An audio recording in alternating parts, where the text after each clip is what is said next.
skateboard today, and it started raining. So,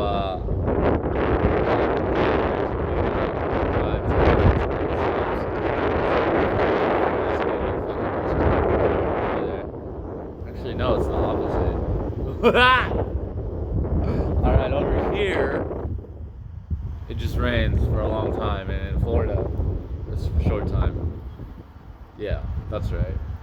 Anyways, what's up, everybody? I'm back at it again. I'm a crack addict with the pen, and we start static again.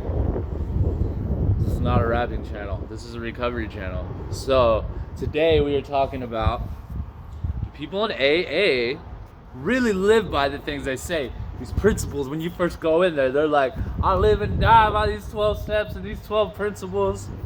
And if you maneuver or stray away from one, you're doomed to an alcoholic death. That's what we're told. Do I believe that? No.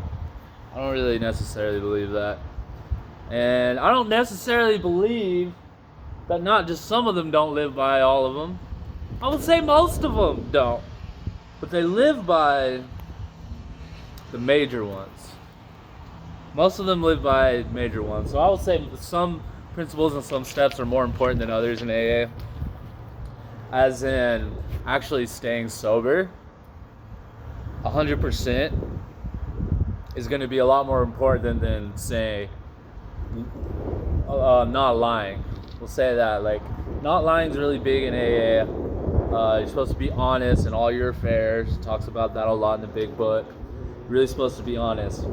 I feel like somebody who lies every once in a while gets a little bit more leeway than someone who's just like getting fucked up behind the scenes and then going to meetings and acting like Mr. fucking AA. There's a lot of that goes on. Well, probably not as much as you would think, but there is some of that goes on in the rooms. But I have been in recovery since I was 12 years old. Now, granted, mind you, I didn't like buy into it and actually work a program at 12. That's just when I was first introduced to the rooms. I'm 34 now, so what is that, 13 years of, no, it's 23 years. What the fuck? 13 years. That's 23 years of going to meetings and hanging out with people in the meetings and hanging out with them in their houses and after the meetings and before the meetings and like really getting to know them well. And then also I've worked in 3 treatment centers. So in treatment centers, pretty much like 90% of the people that work there are in recovery. So that's working with a lot of them, living and working with a lot of them. And I would say that, especially the ones that work in rehabs, most people don't walk the life that they preach and talk. And that's okay, but in a program that's all about honesty, wouldn't that get you fucked up or high? And I say, it depends on the lie. I think little small lies, if you keep them to yourself, it's really not going to fuck you up that much. If you're like lying about cheating on your wife or something, that's going to eat you up inside eventually, if you like really have a conscience and stuff. So I would say like most of them don't. And that's okay, because we're humans. Especially drug addicts and alcoholics. Like we've been lying so long, like lying isn't going to go away overnight. Living this fresh, pure, innocent life that I think sometimes we manifest in our minds and we think that we're supposed to be living. It's alright if you like kind of stray away from that. I'm going to give the reasons why I think most of them don't. You're going to hear in meetings all the time about like, don't date for the first year. Don't be a predator at meetings that just goes there and like tries to fuck every woman at the meeting, because there's a lot of those people that go. Don't be that guy at all. And I gotta say, most of the people that I hung out with, like most dudes in AA, were like always trying to fuck every woman in there. Like most of the guys I'd hang out with did that. Now I was like, you know, I'm talking about in my early 20s when I was really going to AA like every day and really part of it. I'm really not anymore. But in my early 20s, like pretty much like all my friends that were in recovery in their early 20s, everyone was trying to fuck. No one lived by that principle. They would say in meetings they did. But I would see them after the meeting. They would talk to me like, oh, I got so-and-so's number. So-and-so gave me a blowjob. There was always some kind of drama with the women there. They really weren't living that shit they were preaching. And then the big one in AA, the biggest thing, without this you really can't have recovery, and that's as a relationship with God, spirituality. You'll always hear how they hit their knees every morning. Every big decision they have to make, they pray before it. I would say 5 to 10% really do that. There's those guys that like I lived with them and I would see them like praying at their house and I would see them doing step work at night before they went to sleep. I would say a very small percentage, but like I've lived in a lot of sober houses. The amount of guys I saw doing 10 step before they went to sleep, working on some kind of step work or going to meet with a sponsee or sponsor was very low. Most people really don't be doing that shit. They might do it for the first few months. They might do it for the first 6 months, first year.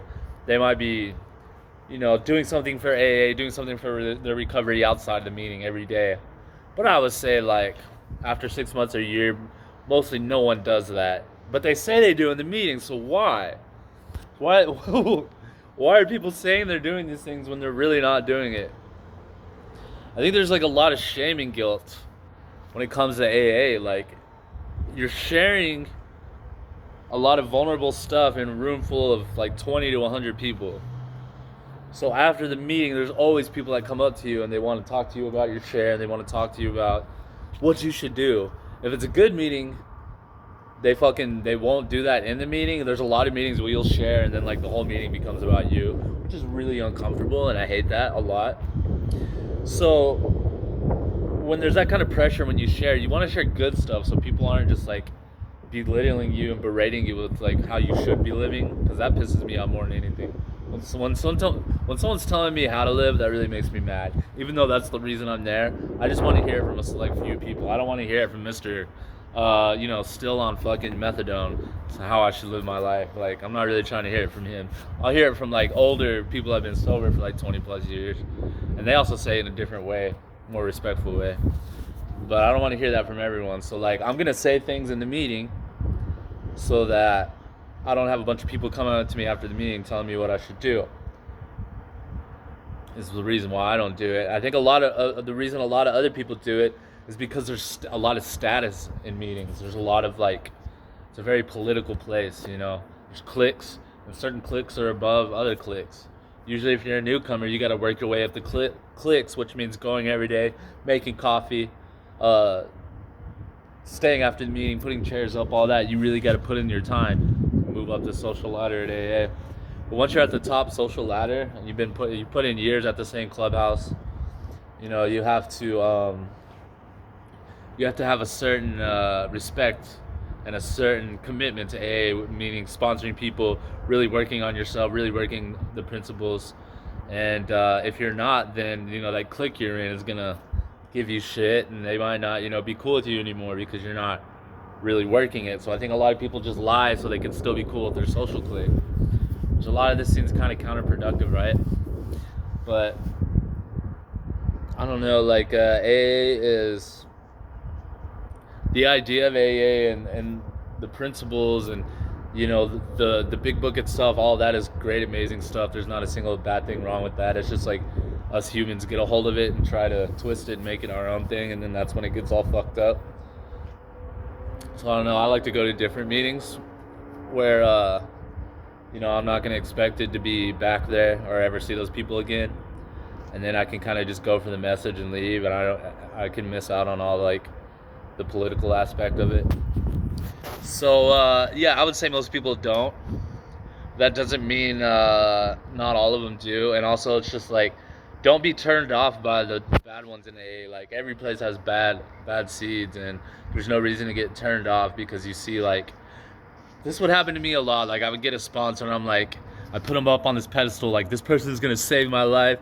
This person knows the answers to everything. They know what I'm going through. They're gonna help me so much. I put this person on a pedestal. They really don't. I shouldn't put any human on that pedestal because that's like way too much to ask out of anyone to like help me out that much. All they're really supposed to do is take me through the book and explain it. That's all they're really supposed to do. I put this person on this high pedestal, and then I hang out with them, I spend some time with them, and I see that like, oh, this guy's married, but he's like hollering at bitches, and he kind of like, I'm like, oh, he's not really about the shit he's telling me to be about. And it kind of like will turn me off from AA, and it'll kind of just make me be like, oh, this program's bullshit. I can't look at it like that, you know, like I gotta just look at myself, and that's a big part of the program too, is just looking at yourself.